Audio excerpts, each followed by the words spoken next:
Hey, this is Donnie. I'm going to go over Dr. Hook's guide for developing ideas for a publication. So, this is kind of the step after you've completed your data collection.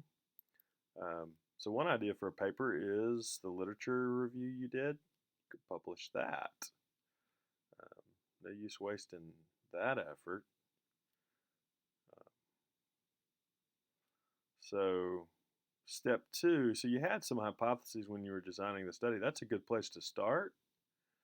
Um, but most of the time in science, um, people get to know their data set better, and things don't always go just as planned. Um, and ideas kind of develop as you're getting to know a data set. Um, so Josh talks a bit about really trying to hone in on a key story or multiple stories that may be within a data set.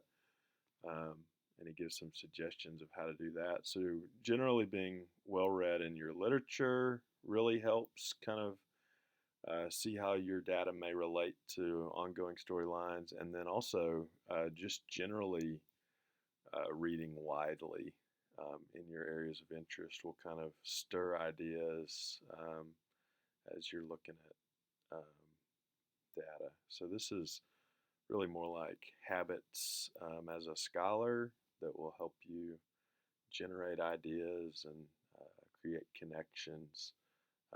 And really, reading is a social enterprise. It gives a way of connecting all around the world with different minds and thoughts and ideas.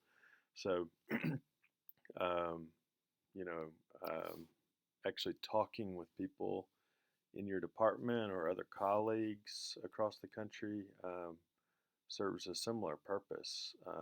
And in some ways, you can have more synergy of ideas as you kind of react to each other in an ongoing conversation. Um, so once you have some general ideas, that's when you can kind of go to the data and start um, seeing to what extent some of those ideas are supported.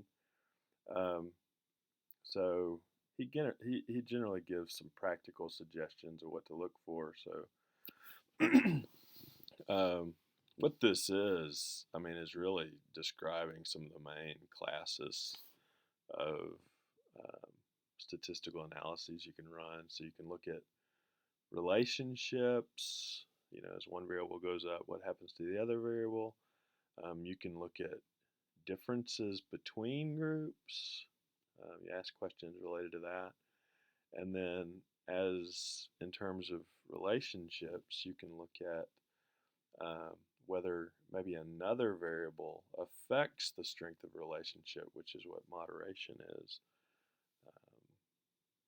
And then I guess he talks about it in here somewhere. You could also look at like a causal chain. So, for example, why does apology tend to help people forgive?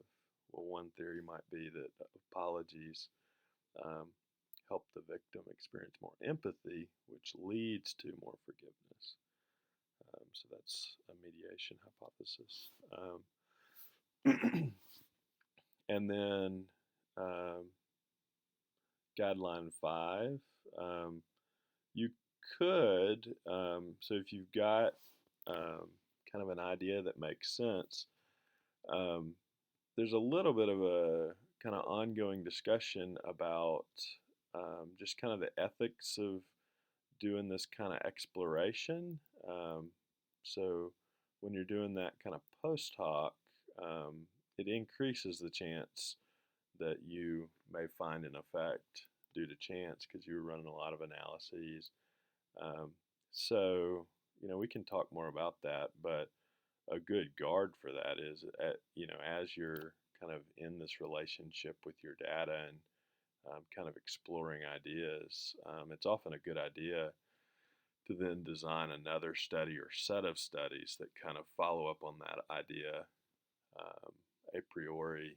And, if you can develop a line of studies that replicate a similar effect and even expand it, then that's much stronger.